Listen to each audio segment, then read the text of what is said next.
पुन्हा पुन्हा खावीशी वाटणारी गोकुळ बासुंदी.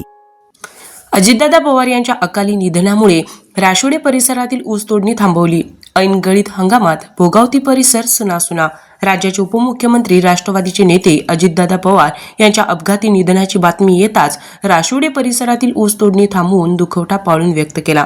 परिणामी ऐन गळीत हंगाम काळात भोगावती परिसर सुनासुना भासू लागला आहे. गळीत हंगाम सुरू असल्याने राशोडे भोगावती परिसरातील शिवारात ऊस तोडणीची लगबग सुरू होती. मात्र राष्ट्रवादी काँग्रेस पक्षाचे नेते राज्याचे उपमुख्यमंत्री अजितदादा पवार यांच्या अकाली निधनामुळे राशोडे भोगावती परिसरातील शिवारातील ऊसतोडणी बंद करण्याचा निर्णय घेतला. त्यामुळे राशोडे भोगावती परिसरातील ऊसतोडणी बुधवारी पूर्णपणे थांबवली होती.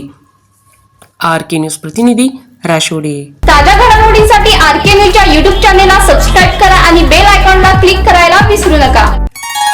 तांबूस फुटता उधळणारी भूपाळी रामपारी, दिशा नाही उजळल्या आल गोकुळ आपुल्या दारी. निर्भेळ आणि सकस चवीच गोकुळ लय भारी, चव आहे कोल्हापुरी गोकुळ लय भारी. गोकुळची दर्जेदार दुग्ध उत्पादने. गोकुळ अस्सल चव कोल्हापूरची. चव आहे कोल्हापुरी.